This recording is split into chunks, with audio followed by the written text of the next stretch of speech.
My name is Nkosi, and welcome to the Two Sides of a Coin podcast. This week, we're going to be talking about two movies that have recently come out.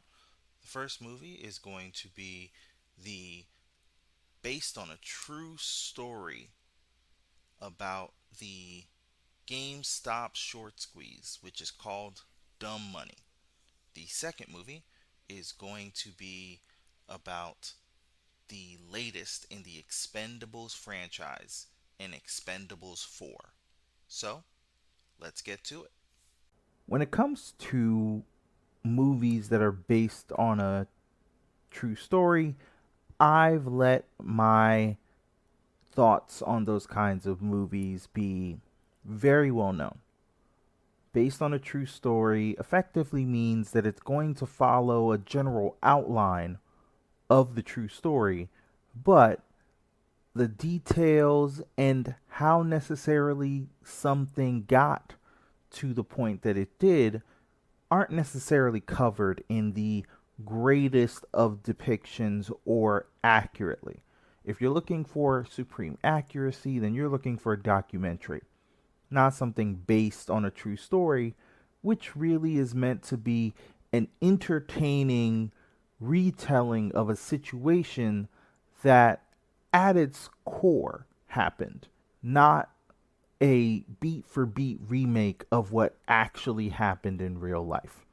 Now, I find some of the most interesting, based on a true story, movies, at least in my opinion, are those that are based around Wall Street. I don't know why that is.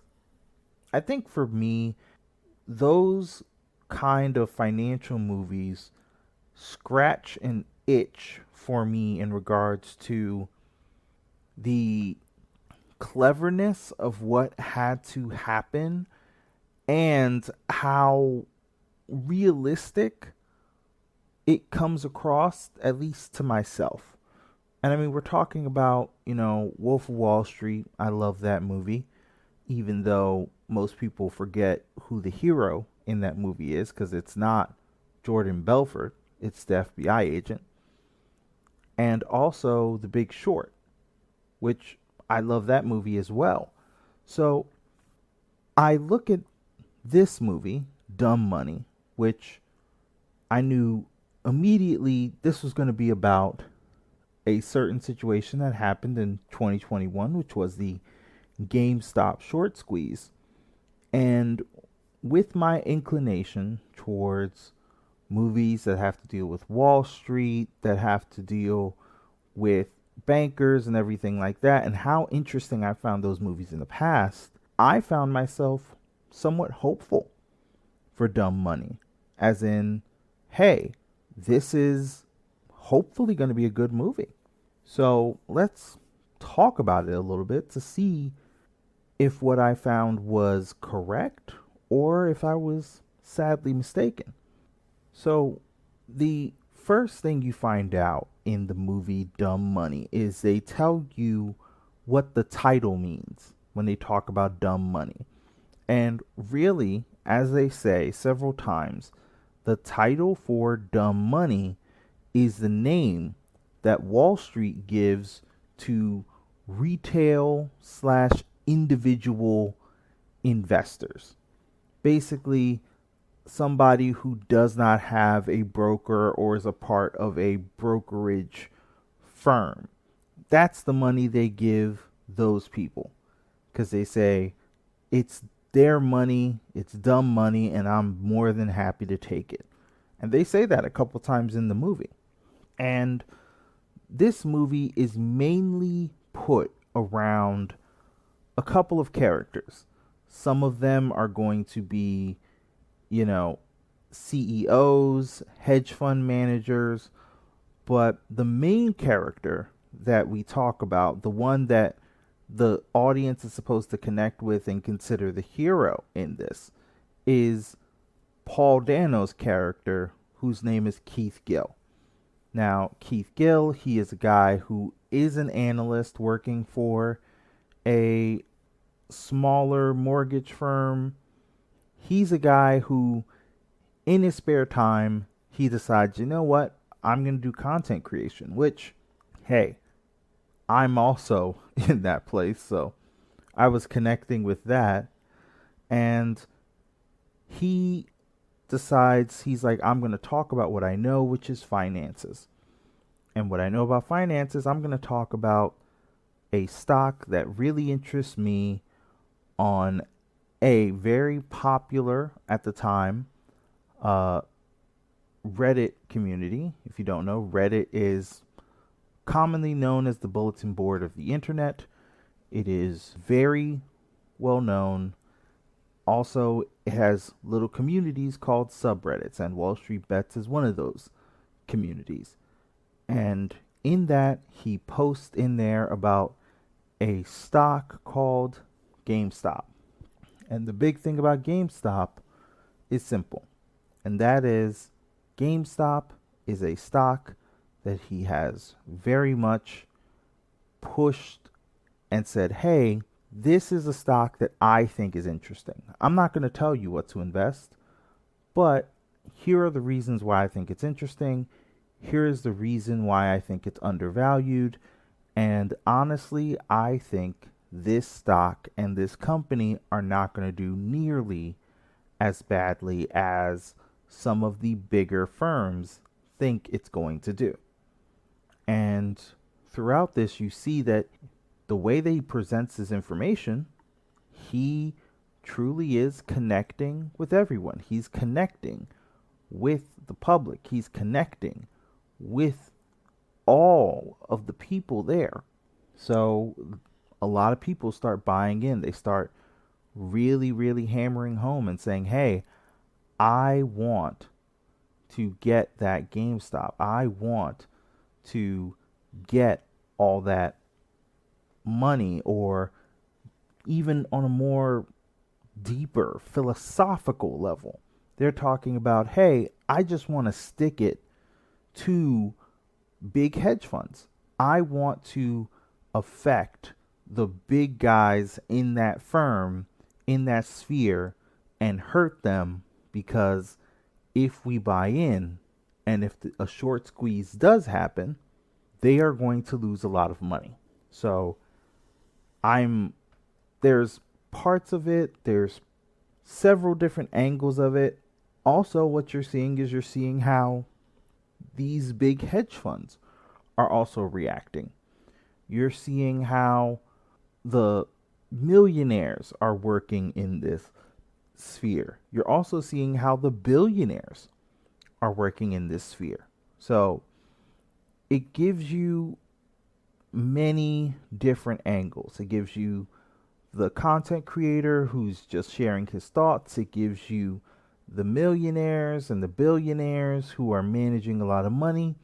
And it also gives you several individuals throughout this movie who are those individual investors. We're talking about one person who's a GameStop employee who is investing because, hey, he thinks this guy knows what he's talking about. We're talking about a nurse who she believes in him, and she's saying, you know what? I believe in this guy because I watch his YouTube stuff. A couple of college students as well. So we see this movie from all angles, and how over the course of a year and some change, how this stock and everything else affects the individuals that are involved in this company and are involved in GameStop, as well as some of the events that happened around the very well known short squeeze and other situations. So, the first thing that I want to talk about is, I believe a movie lives and dies off the storytelling and the cast. If those two things don't work, the movie doesn't work. Now, thankfully, the cast and the story are actually engaging. Paul Dano as Keith Gill, really, he surprised me. Not because Paul Dano isn't a good actor. Paul Dano is a very, very good actor. And The thing that's surprising about him is that he is able to be such a chameleon in roles that honestly I forget how he really talks at times. Like I remember when this short squeeze happened, so I saw a little bit of Keith Gill the person, and I completely forgot that Paul Dano looks nothing like Keith Gill. So when Paul Dano was like, "Hey, I'm Keith Gill," he had the mannerisms down. Obviously, he probably spent some time with Keith Gill and everything like that. So he really disappears into this role. Shailene Woodley plays his wife. She also really helps. She has a pretty good Boston accent. I'm not a master of them, but it sounded like she had a slight Boston accent. I could tell that it was going in and out at times, but I thought it was a pretty good effort. And of course, Shailene Woodley is a really good actress, so when she has to step up, she steps up. So that goes without saying. Also, really, from the top to bottom, I think this movie had strong acting. You know, Pete Davidson played his brother of Keith Gill, Kevin Gill. He was annoying. That's what the character was supposed to be. So if you need somebody to be someone who's annoying, Pete Davidson is your guy. And Pete Davidson is going to pull that off. Whenever I've seen him play an annoying character, he annoys the hell out of me. So that is mission accomplished on that regard. Also, I loved the people who were playing millionaires and billionaires, talking about Vincent D'Onofrio, Nick Offerman, Seth Rogen, you know, also Sebastian Stan. All those guys came across as, to a man, they all came across as people who, depending on your wealth, really determined how in sync or out of sync you were with regular society. And I truly mean that. So if you look at it, let's say Rushi Kota and Sebastian Stan, they played the heads of Robin Hood. And they were more in tune with the quote unquote common man than the next layer up, which was Seth Rogen's character who played Gabe Plotkin. And Gabe Plotkin came across as way more grounded than Nick Offerman or Vincent D'Onofrio's character, who were billionaires. Like each one of those guys, they came across as, hey, this guy is out of touch. Then you look down and you saw people who were being close to billionaires, but they weren't really billionaires because they were billionaires based off valuation. They were more in touch with the common man. And, it just went up and up and up. So it I love the fact that they, through their performance and through how the characters came off, they portrayed that at a certain point, wealth starts to detach you from the people around you and from the people who are below you. It's a common thing that you see all the time. And if you don't work at it and if you don't really try and stay in touch, then you're just going to be left behind. So I loved that part of their performance. And also, whenever they were on screen, you hated them. You hated them from beginning to end. And that's exactly what they needed to be. I also liked the cast that came from the third group, which was you had the millionaires and billionaires, the people on the ends of Wall Street. You had Paul Dano, who was the content creator, really the guy who was pseudo spearheading this movement. And you also had the third group, which was the people who were listening to him. So you had America Ferrera, you had Anthony Ramos, you had uh, Mathal Herald, and Talia Ryder. They all came in and they were, hey, we are in much more precarious situations than anybody. And it showed how they were willing to take a shot and take a chance, and how they were connecting with Keith Gill and their thought process, which I thought the movie did a good job of. So, from an acting standpoint, I thought this movie really was good. From a script writing standpoint, I thought this movie definitely hit all the beats. I thought it explained everything in a way that you don't need to know what Reddit is, or what Robin Hood is, or anything that happened in this movie for you to understand what was going on at any one point in this movie, which honestly I give a tip of the hat to. Let's keep the happy train going. I also liked the cinematography. I thought it worked. It helped to portray the right tone for each and every single character. I liked how it shifted based off of which character you were with, and also it shifted on the standing. So let's say when you got to people who were of a higher economic standing, the light that would come through that you would see them in would just get progressively and progressively brighter. Whereas the worse your standings were, you were seeing people in just dingy hallway lighting with halogens, just like you would see anyone else. So I really liked how they used brightness and openness to display wealth as well. So I thought the cinematography did a good job in that. Now, that doesn't mean this movie does everything perfectly.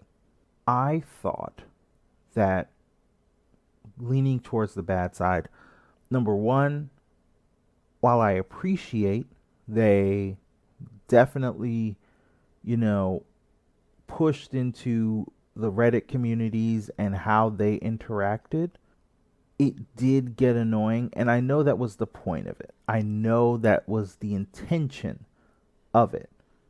I'm just saying I was annoyed by it. I understood it. Big props to them for showing, like, hey, there's good and there's bad.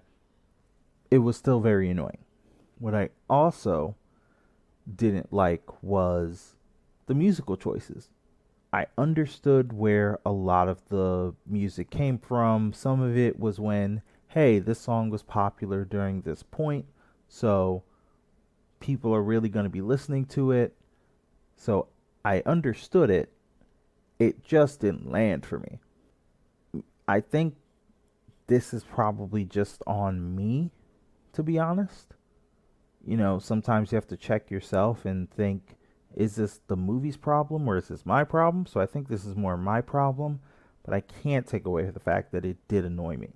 The third thing that really did irk me was, while this movie did a really good job of portraying the good guys and the bad guys, the thesis at the end of the movie, I do not think they proved in a reasonable way.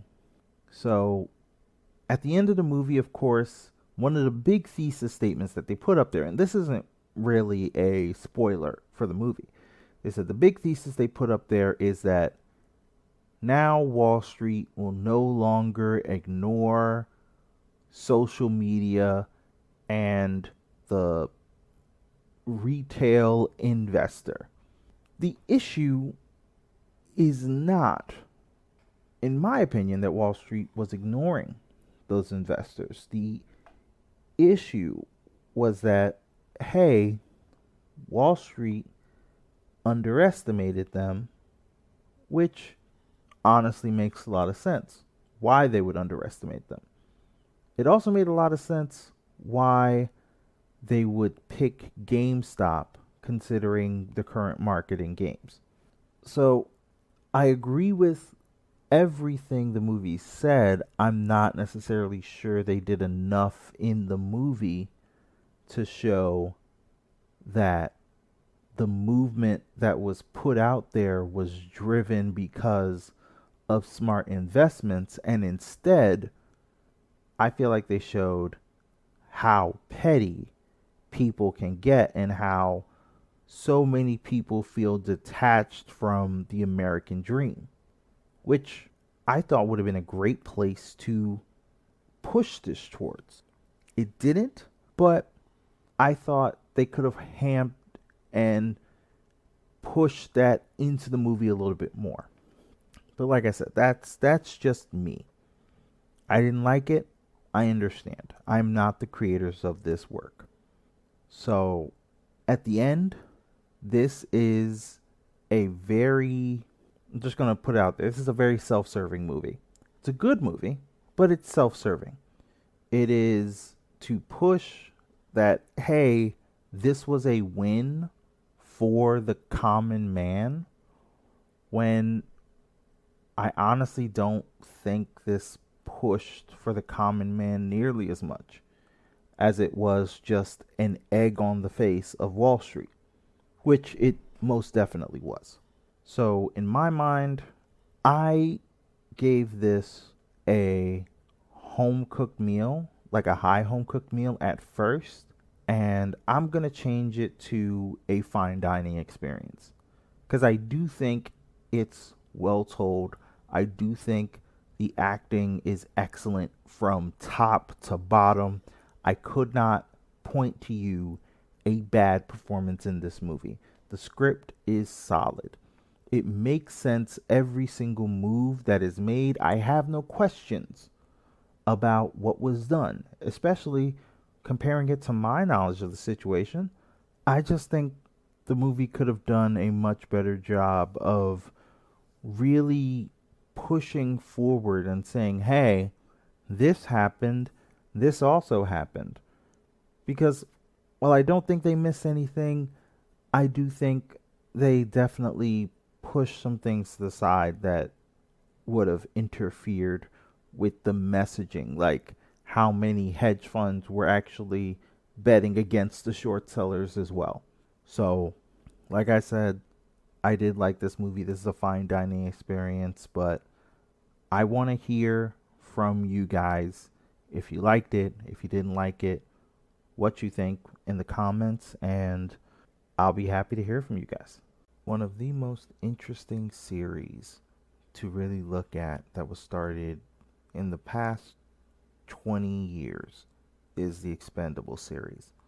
This series was pretty interesting in that it was a action movie, obviously, but it was an ensemble action movie that was mostly made up of stars who were older, who people knew from doing action movies, and this was the first time that they were all being put into the same movie. It started in 2010. This was a really interesting time, especially in Sylvester Stallone's life, because this was 4 years after he'd already done Rocky Balboa.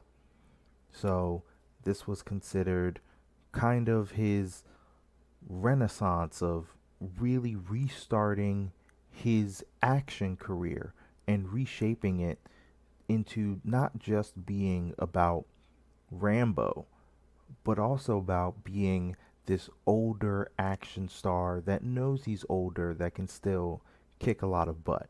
Now, the Expendable series has really taken off. This is the fourth movie in the Expendable franchise. Also, the thing that's been put in there that I've been interested in is that the Expendables franchise, remember, it took place 4 years after Rocky Balboa. It also took place 5 years before the first Creed movie, the movie that really helped cement his Rocky figure in, it cemented it in the true lexicon of its place in terms of Hollywood history. It brought that character to a different part that Rocky Balboa wasn't able to do, as good as that movie was. So, Expendables 4, or as the title also reads, Expend4bles, is at a really interesting point. This franchise has been going on for 13 years. It's had four movies. Does this franchise still need to go on? Number one.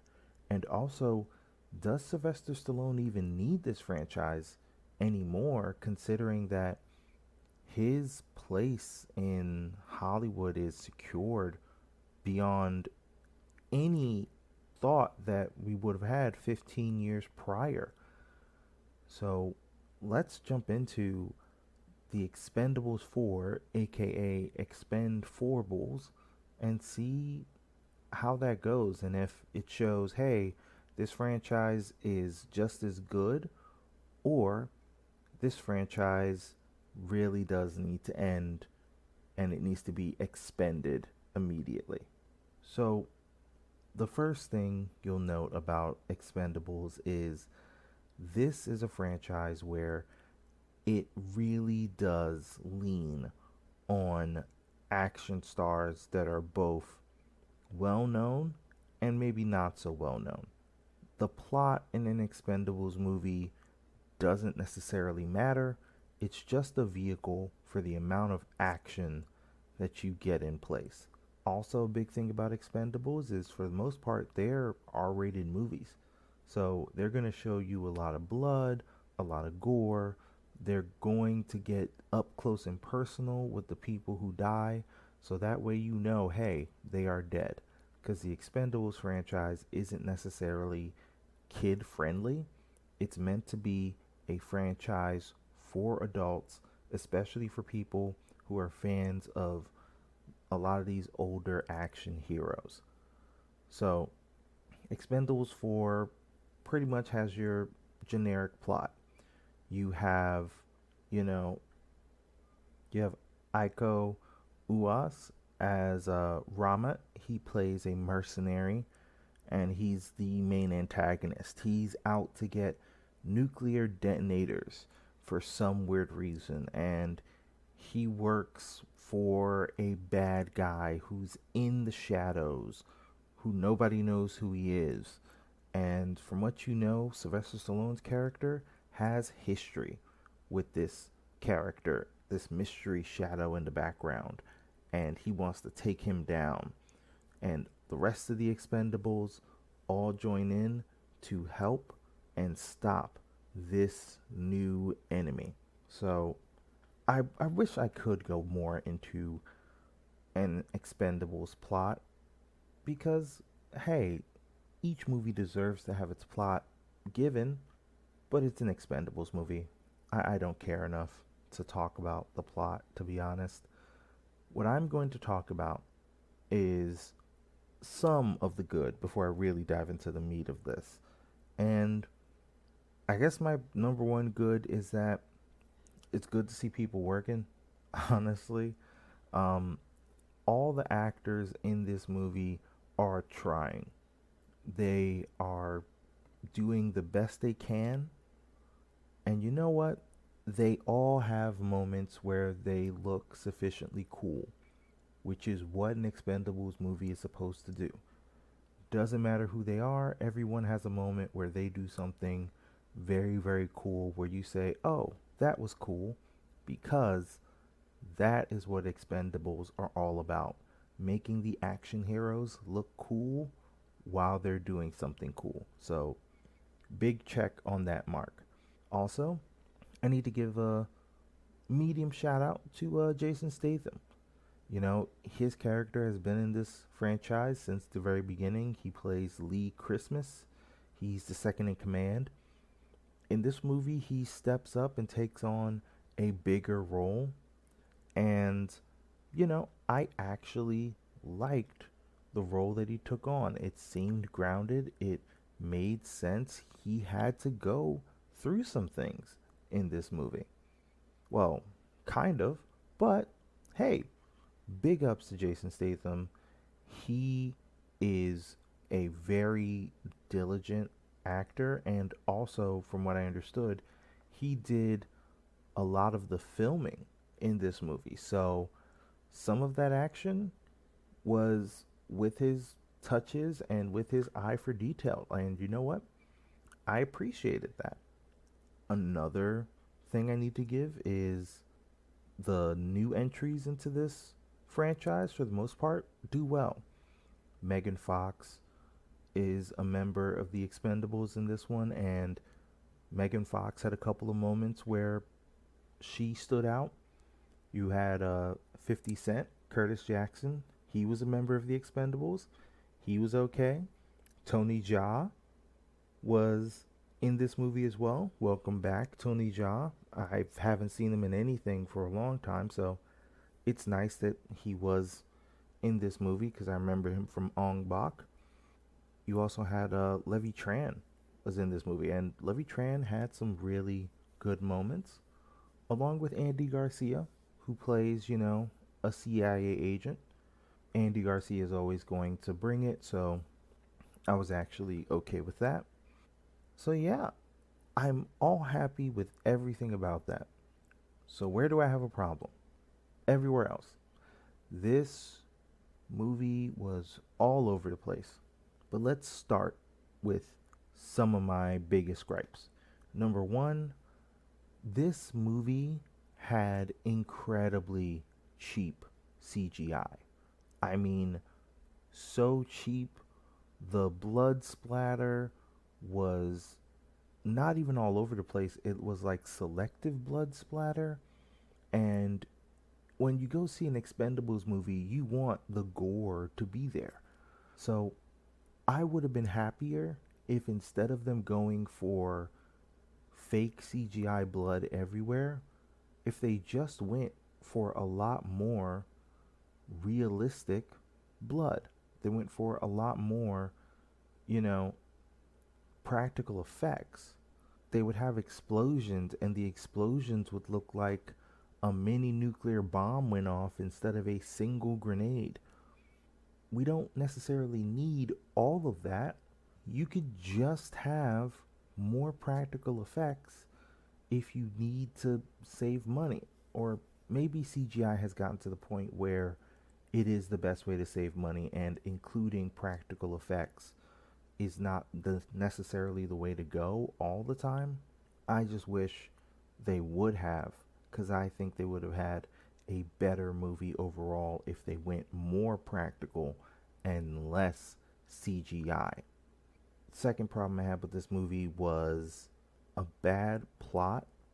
This is the worst plot in any Expendables movie.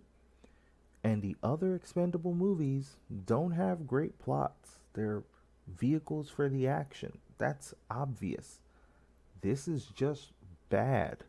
This is bad storytelling. Also, it had a couple of moments where it would completely sent me off into like a spiraling void of nonsense. Like at one point, in order to distract the enemy, they had a boombox playing music. That's fine, you're thinking there's nothing wrong with that. It was playing 50 Cent music. 50 Cent, who is a member of the Expendables, was playing his own music in the movie. Now, I understand that, hey, this guy isn't 50 Cent. He's Easy Day. He's not the rapper. But if you're going to do that, at least acknowledge that, hey, that guy looks a little bit like the rapper. You could pull that off. It's been done in much better movies. The number one movie that pops to my mind about that is Ocean's 12, where they had Julia Roberts' character play Julia Roberts, a character that was real in that world, and saying, hey, she looks like Julia Roberts, kind of, so we're going to lean into that. That was a funny gag, but you have to set it up beforehand. You can't just throw it out there and not acknowledge it. in every movie where you have somebody who is famous, which all the actors are famous, you don't acknowledge, hey, this person looks like this person just offhand. Because it always throws a weird moment where you're saying, are you referencing yourself? So is that person real in this universe? Do you not want this person to look like that? Does 50 Cent look different? Does he look exactly like 50 Cent? And if he does, why has nobody even mentioned that he looks like 50 Cent? Also, where did they get a diskette of 50 Cent's music? You can see where it starts to just go and travel, and that's the problem. There are certain things you don't do not because they are bad necessarily. You don't do them because they invite more questions than they are worth. And this movie does it simply because they can. Also, I was willing to give this movie a pass for most of it because in the beginning of the movie, I thought they did something very clever. I'm not going to say what it is because the movie heavily relies on that for the rest of the movie until the very end, where they invalidate the very premise. You don't do that. If you're going to do that, do it earlier. Also, it just seems tacky in a movie called The Expendables. The one thing The Expendables has always been able to hang its hat on, and this is something that I've actually appreciated from The Expendables than anything else. They have never pulled the gag that they did in this movie. I thought, hey, they are actually doing this. That means that this is permanent, this is real, because they've never pulled this gag in any of the other movies. So, you know what? If you're gonna do it, do it. I'm happy with you doing it. Which added a sense of, if this person can have this happen to them, any of the Expendables can have it happen to them. It added a sense of drama that the rest of the movie could not convey just from that single act. So when this character popped back up, immediately I said, what the hell? And not that nice in the movie theater. I was livid because I was giving this movie the benefit of a doubt based off of what it showed me, and then by pulling that away, took away all the goodwill with it, ripped it out of my hands, and just threw it on the ground so that way I could just stomp on it. There's a reason that certain things aren't done, and you should honor certain conventions in terms of script writing. I don't know who made the decision. I think that they failed utterly because it leaves a bad taste in the person who watches the movie's mouth. If you're going to do something, stick with it. This series has always set up that it does stick with what it does, and the fact that it didn't do it this one time just makes it even worse. I want to say what it is, but I don't want to ruin it for anyone else because I know there will be people who like this movie. I don't. Just gonna say that right now at the end of it, I don't. The Expendables used to be a sort of nod to like the Suicide Squad or the Dirty Dozen or the Magnificent Seven, where, hey, these people are expendable, so if they die, that's it, which was fine. But they just didn't die very much, which was also fine. But if you are in a series where you talk about you're expendable, but you can't expend anyone, that is a problem. So for Expendables 4, aka Expend4bles, it is a fast food. That ending took any goodwill I have. It ended on a bad note. Even the joke they tried to play at the end, I said, nope, I don't care about this. I was okay with you not doing it, and you did it anyway. So That's on me for believing that you were better than this. But I want to hear from you guys. Did you enjoy the movie? Did you have fun with the twists that came in? Or were you as angry as I was when the twist came in? Let me know in the comments, and we'll just go into our next review then. Thank you guys so much for listening to this week's episode. If you want to reach out to me, you can find me in several places. You can contact me on Twitter at Two Sides Coin. You can find us on Instagram at Two Sides of a Coin. That's TWOSIDEZ of a coin, all one word. You can email us at twosidespodcast@gmail.com. And you can listen to the podcast on Podbean, on Spotify, and also on Apple Podcasts. So we hope to really hear from you guys. I love to hear and discuss anything you guys want to talk about, and we'll